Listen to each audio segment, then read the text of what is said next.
중부내륙 지원특별법 통과를 위해 충북은 총력전을 펼치고 있습니다. 일단 오는 23일 행안위 통과를 기대하고 있지만 수시로 바뀌는 국회 일정이 변수입니다. 청주시 시내버스 준공영제 기간 연장 시기가 돌아온 가운데 한 개 버스 업체가 동의하지 않고 있습니다. 청주시는 최대한 설득하겠다고 밝혔지만 한 곳을 빼고 추진할 수도 있다는 입장입니다. 신생팀임에도 불구하고 최고의 활약을 펼친 충북 청주FC가 내일 올 시즌 마지막 홈 경기를 갖습니다. 축구가 끝나면 이제 여자 농구팀 KB스타즈의 경기가 시작되는데 내일 홈에서 개막전이 열립니다. 청주 성안길 대형 복합상가 단전 위기는 상권 침체 그늘을 단적으로 보여주고 있습니다. 상인들은 상권 활성화 대책 마련을 호소하고 있습니다. 여러분 안녕하십니까. CJB 8시 뉴스 시작합니다. 충북 발전의 토대가 될 중부내륙 지역 지원 특별법이 중대 기로를 맞았습니다.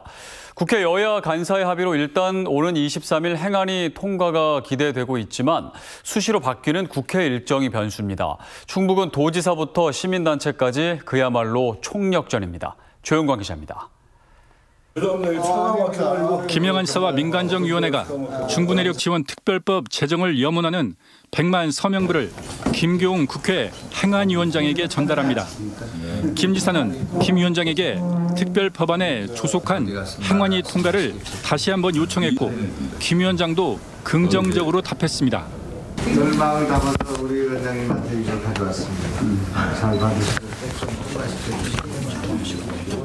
중부내륙 특별법이 우리 충북 도민들의 이 생각대로 잘 될 수 있게끔 행안위에서 최선의 노력을 다하도록 하겠습니다.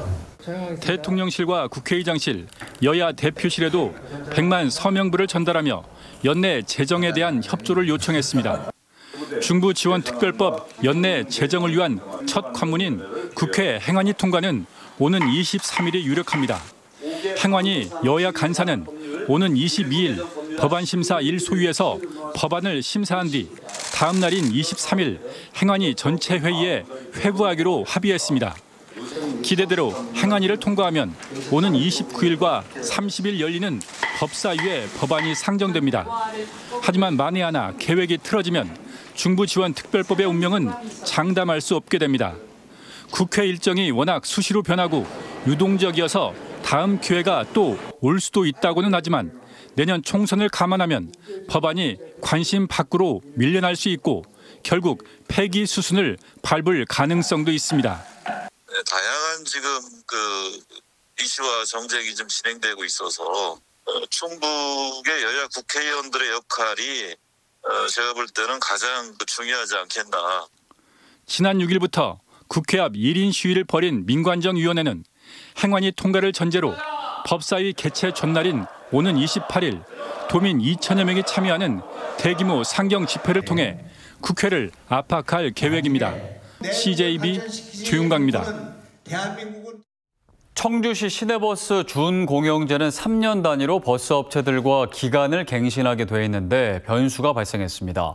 6개 회사 가운데 한 곳이 다른 의견을 주장하며 기간 갱신에 참여하지 않고 있는 겁니다. 청주시는 한 곳을 빼고 추진할 수도 있다는 입장인데 자세한 내용 홍우표 기자가 취재했습니다. 전국 기초자치단체 가운데 최초로 시내버스 준공영제를 도입한 청주시가 다른 곳과 달리 일종의 안전장치로 마련한 것이 기간 갱신입니다. 준공영제를 도입한 광역자치단체가 별도 조항 없이 무기한으로 운영을 하다 보니 적자 누적, 버스업계의 도덕적 불감증 등에 대한 경고를 할 수 있는 수단이 마땅치 않았던 점을 반면교사로 삼은 것입니다. 청주시와 버스업계의 기간 갱신은 3년마다 이루어지는데 벌써 내년에 2차 시기가 도래했습니다. 그동안 협상을 벌인 결과 전체 6개 버스업체 가운데 5곳이 기간 연장에 동의했습니다. 한 개 업체만 기간 연장과 함께 급여, 정비비 인상 등 내용 변경도 필요하다는 주장을 하며 동의를 하지 않았습니다. 이에 대해 청주시는 내용 변경에는 시간이 많이 걸리는 만큼 기간 연장만 승인을 받고 추후 논의하자는 입장입니다. 내용 변경에 대해서는 준공영제 시작 전에 수년에 걸쳐가지고 협약서가 작성이 돼서 합의가 된 사항이라 기간이 상당히 소요될 것으로 해서 이제 그 기간갱신 기간을 넘길 수가 있어서 저희 시 입장에서는 기간갱신을 먼저 하고 정주시는 일단 한 개 업체를 빼고 5개 업체가 참여한 준공영제 기간 연장 동의안을 운영위원회의 승인을 거쳐 의회에 제출했습니다. 다만 오는 20일 개회하는 청주시의회 정례회 때까지 나머지 한 개 버스 업체를 설득하겠다고 밝혔습니다. 최악의 경우 한 개 버스 업체를 제외하고도 준공영제 운영은 가능하다고 덧붙였습니다. 다만 이런 모양새를 의회가 선뜻 받아들일 수 있을지는 의문입니다. 내년 청주시 시내버스 준공영제 운영을 위해서는 718억 원이 필요한데 예산과 기간 연장에 대한 최종 승인은 의회의 몫으로 남아 있습니다. CJB 홍우표입니다. 남자 프로축구 구단 충북 청주FC가 내일 올 시즌 마지막 홈 경기를 갖습니다. 플레이오프 진출 가능성은 희박하지만 14경기 연속 무패 행진을 달리는 등 신생팀임에도 불구하고 최고의 활약을 펼쳤는데요. 축구가 끝나면 이제는 겨울 스포츠인 여자 농구팀 KB스타즈의 경기가 본격 시작되는데 내일 홈에서 개막전이 열립니다. 박원 기자입니다. 신생팀의 반란을 일으킨 충북 청주FC. 시즌 초반에는 주춤했지만 중반부터 14경기 연속 무패 행진 가도를 달렸고 한때 순위가 5위까지 오르는 저력을 보여줬습니다. 조르지와 피터 등 용병 선수들의 활약이 대단했고 이승재와 양지윤 등의 조커 카드가 필요할 때마다 해결사로 나서 매번 골망을 흔들었습니다. 장혁진과 홍원진, 이한샘, 이정택 등 부상 없이 경기를 꾸준히 소화해준 선수들의 역할도 컸습니다. 시간이 해결해 준 것 같은 느낌도 조금 있고 그러면서 선수들끼리 조금 뭉쳤던 계기가 됐던 것 같아서 그런 점들이 초반보다는 점점 더 좋아졌던 것 같습니다. 골키퍼 박대한의 선방쇼도 화려했습니다. 후보로 시즌을 시작한 뒤 10라운드부터 주전 자리를 꿰찼는데 24경기 동안 19골밖에 실점하지 않았습니다. 일단 잔실수가 나오지 않게 안정적으로 그 선수들을 지휘를 하고 또 저에게 오는 공들을 방어를 좀 잘하려고 노력했던 것 같습니다. 앞으로 남은 경기는 단 2경기. 현재 리그 8위로 당초 목표였던 9위보다 좋은 성적을 냈지만 마지막까지 플레이오프 진출 희망을 이어가기 위해 끝까지 최선을 다할 것을 다짐했습니다. 내일 경기는 좀 적극적인 공세를 좀 펼칠 생각입니다.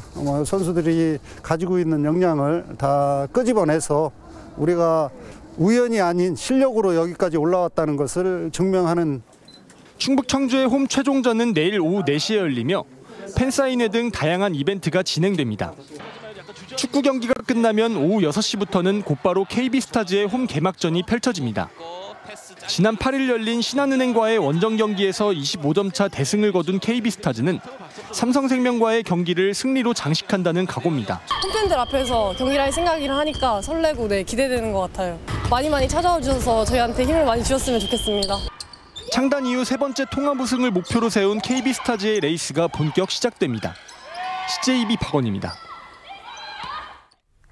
청주 성안길 중심 상권의 한 대형 복합상가가 전기요금 체납으로 인해 단전 위기를 맞고 있다는 소식 전해드렸는데요. 상가 공실률이 97%에 달하면서 빚어진 일인데 한때 전국적으로 이름을 알렸던 성안길 상권의 현 주소를 보는 것 같아 씁쓸함을 지울 수 없습니다. 장원석 기자입니다. 한전 직원들이 전기를 끊기 위해 대형 복합상가 진입을 시도하자 상인들이 온몸으로 막아섭니다. 석 달간 공동 전기요금 2,800만 원을 체납했기 때문입니다. 1층에서 영업을 하는 10여 개 점포 상인들은 자신들은 비싼 월세와 전기요금을 내고 있다며 억울함을 호소합니다. 관리단이 연체를 하고 사임을 해서 이제 책임을 물을 사람이 없으니 결론은 이제 만만한 건 소상공인인가. 한전은 현재 상인들과 조속한 전기요금 납부와 차후 분할 납부 논의에 합의하고 단전 조치를 연기한 상태입니다. 수년 전부터 복합상가 400여 개 점포 중 97%가 상권 침체로 문을 닫았습니다. 높은 공실률로 인한 운영난으로 상인과 관리단 사이에는 법적 분쟁까지 벌어져 운영 정상화까지는 상당한 시간이 소요될 것으로 보입니다. 유동 인구가 사라지면서 우범지대 우려도 낳고 있습니다. 기계 고장으로 불이 꺼진 지하 주차장은 청소년들의 폭력 사건이나 탈선 장소로 변하면서 경찰 출동이 잇따르고 있습니다. 그냥 이리 들어와서 담배도 피우고 싸움도 하고 그런 것이 주로 수시로 발견이 되고 있습니다. 상당히 우범적이 될 수가 있다. 청주 서안길 상인들은 지역 상권 침체의 한 사례일 뿐이라며 상권 활성화 대책 마련을 호소합니다. 이 CU 멀티플렉스 건물은요, 이 성안길의 허파와 같은 역할을 하는 아주 중요한 곳이거든요. 여기가 단전이 돼서 문을 닫는다면은 성안길 전체에 미치는 영향은 엄청나게 크다고 생각하고 있습니다. 청주 중심 상권의 대형 복합상가 단전 위기는 경기 불황에 따른 지역 내 상권 침체의 그늘을 단적으로 보여주고 있습니다. CJB 장원석입니다. 전국교직원 노동조합 충북지부는 충북교육청 정문에서 교사 결의대회를 열고 충북교육청 학생생활규정 예시안을 개정하라고 촉구했습니다. 도교육청은 지난 7일 문제행동 학생 분리장소와 관리교원을 학교 구성원 간 협의를 통해 지정 운영하라는 내용의 생활규정 예시안을 일선 학교에 안내했고, 전교조는 교육청이 학교장 역할은 지우고 교사들에게 책임을 전가하는 내용이라며 학교장 역할을 명시하라고 요구했습니다. 또 다채운 사업과 아침 간편식 제공 사업 폐지 등을 주장했습니다. 일제 수탈의 상징이던 옛 조선 식산은행 충주지점이 건물 복원공사를 마무리했습니다. 90년 만에 재탄생한 식산은행이 시민들에게 어떤 모습으로 개방될지 기대를 모으고 있습니다. 안정은 기자입니다.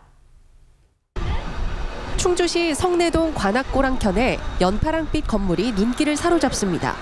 일제강점기인 지난 1933년 나무 구조의 서양식 석조 건물로 지어진 옛 조선 식산은행 충주지점입니다. 지난 2015년 충주시가 가구점으로 사용하던 건물을 근대 전시관으로 활용하기 위해 매입한 지 어느덧 8년. 일제 수탈의 상징을 둘러싼 복원과 철거 논란이 끊이지 않았지만 지난 2017년 등록문화재로 지정되는 등 역사 문화적 가치에 힘이 실렸고 20억 원을 들여 복원했습니다. 충주 옛 조선 식산은행이 착공 3년 만에 건물 복원 공사를 모두 마무리했습니다. 충주에서도 일제강점기에 근대 건축물로서 남아있는 게 거의 없습니다. 그래서 이 식산은행은 충주의 근대기의 역사를 보여주는 중요한 자료로 생각합니다. 2층 높이로 지어진 단층 건물은 당시 관공서의 권위주의적인 모습을 보여주고 수직으로 긴 창문과 금고 등은 원형 그대로 보존돼 색다른 분위기를 자아냅니다. 충주 관악골과 조선식산은행은 올해 중소벤처기업부의 상권 활성화 사업 대상지로 신규 지정되기도 한 만큼 지역 주민들은 구도심 활성화에 기대를 걸고 있습니다. 시간이 많이 걸렸는데 걸린 만큼 기대치도 사실 크거든요. 복원이 됐으니까 이걸 중심이 돼서 한번 활성화되게끔 이렇게 한번 활용이 됐으면 하는 바람이죠. 충주시는 옛 식산은행의 공간적 특성과 역사적 가치를 고려해 복합 문화공간 등 다양한 활용 방안을 모색할 계획입니다. CJB 안정은입니다.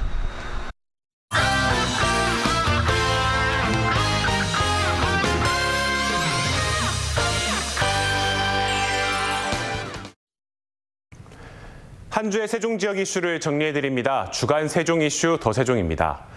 첫 번째 키워드는 김포 서울 편입 논란에 세종 반발입니다. 국민의힘 김기현 대표의 김포시 서울 편입과 관련해 세종 지역에서 반대 목소리가 이어지고 있습니다. 국가 균형 발전을 위한 행정 수도 완성 시민연대는 김포 서울 편입으로 메가 서울을 만들려고 하는 것은 균형 발전이라는 시대적 과제에 퇴행하는 것이라고 지적했습니다. 특히 메가 서울이 서울의 비대화와 초집중을 초래하게 되면서 지방은 인구 감소 등 고사 위기를 맞을 수 있다고도 말했는데요. 정치권에서도 수도권 중심의 성장주의 모델로 시대에 역행하는 것이라며 세종시를 비롯한 충청권을 저버리는 발상이라고 비판하기도 했습니다. 서울 수도권 위주의 성장 논리에서 분배의 논리로 바꾼 게 노무현 정부부터였거든요. 그걸 국토 개발 과정에서도 그걸 녹여낸 게 국가균형 발전입니다. 서울 수도권으로 다시 그 중심을 바꾸려는 움직임이 저는 되게 우려스럽고요. 다른 지역에서도 일부 여당 인사들이 메가 서울에 반대 목소리를 내면서 논란이 계속되고 있는데요. 김포 서울 편입 논란이 국회 세종서당 건립 등 행정수도 세종을 추진하고 있는 상황에 어떤 영향을 미칠지 시민들의 관심이 모아지고 있습니다. 두 번째 키워드, 소규모 숙박시설 수변상가 허용용도 완화입니다. 세종시가 지역경제 활성화 대책의 하나로 소규모 관광 숙박시설 입지와 금강 수변상가의 허용용도 완화 조치를 시행했습니다. 이번 조치는 국제행사나 중앙부처 입지 등으로 세종시 내 숙박 수요가 높지만 이용할 수 있는 시설이 부족한 것을 해소하고자 하는 것이 목적인데요. 세종의 중심 상업지역인 어진동과 나성동에 소규모 관광 숙박시설이 들어설 수 있게 됐습니다. 여기에 공실률이 높아 상권 활성화가 되지 않는 금강 수변 상가에 대해서도 허용 용도를 완화했는데요. 주민 생활과 밀접한 의원이나 학원, 헬스장 등 소규모 체육시설도 들어설 수 있게 됐습니다. 최민호 세종시장은 허용 용도 완화로 지역 소상공인의 경영 개선에도 도움이 될 것이라고 밝혔는데요. 이번 규제 완화가 세종시에 꼭 필요한 시설이 들어서고 이를 통해 지역 경제 활성화까지로 이어질 수 있을지 주목됩니다. 마지막 키워드는 네이버의 두 번째 데이터 센터 각세종입니다. 네이버가 AI와 클라우드, 로봇 자율주행 등 첨단 기술 역량이 결집된 두 번째 데이터 센터 각세종을 개소했습니다. 각세종은 춘천에 이어 두 번째 대규모 데이터 센터로 축구장 41개 규모의 국내 최대 수준의 서버를 수용할 수 있는 인프라를 갖추고 있습니다. 각세종은 8만 대 장경을 보관한 장경각의 각과 지역의 이름을 붙여 지어졌는데 기록의 중요성을 강조한 선조들의 가치를 계승해 AI와 클라우드 중심의 서비스 확대를 가속화할 방침인데요.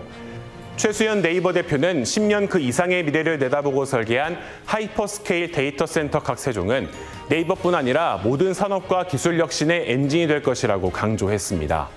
운영과 효율 극대화를 위한 서버 관리 로봇 자동화 시스템 등 팀 네이버의 기술이 대거 적용됐고 진도 9의 내진 설계와 비상전력으로 72시간까지 버틸 수 있도록 해 안전성을 갖추기도 했는데요.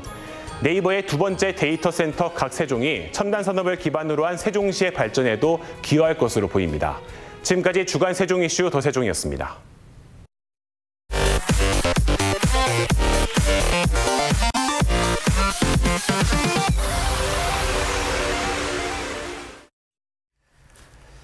대전, 세종, 충북 광역철도 사업의 최대 고비인 기획재정부 예비타당성 조사 절차가 시작됐습니다. KDI는 대전, 세종, 충북 광역철도 사업을 비롯해 4개 사업을 대상으로 예비타당성 조사 외부 연구진 참여를 오는 23일 접수 기한으로 공고했습니다. 사업 계획에 따르면 대전, 세종, 충북 광역철도 사업은 총 사업비 4조 2천여억 원 가운데 국비가 70%, 지방비가 30%로 충청권 주요 도시 간 30분대 이동을 통해 충청권 메가시티 조성의 기반 마련을 목적으로 명시했습니다. 충청북도가 세수 부족으로 인해 12년 만에 지방채를 발행합니다. 도는 내년도 예산안을 올해보다 7.2%, 4,800억 원이 늘어난 7조 1,400억 원으로 편성해 도의회에 제출했습니다. 도는 지방세 수입이 올해보다 6.1%, 1,145억 원이 감소하고 매년 1,000억 원 정도가 늘어났던 정부의 보통 교부세 수입도 오히려 62억 원을 감액해 편성함에 따라 부족한 세수를 12년 만에 발행하는 지방채와 지역개발 기금으로 충당할 계획입니다. 이상으로 CJB 8시 뉴스를 모두 마칩니다. 시청해주신 여러분 고맙습니다.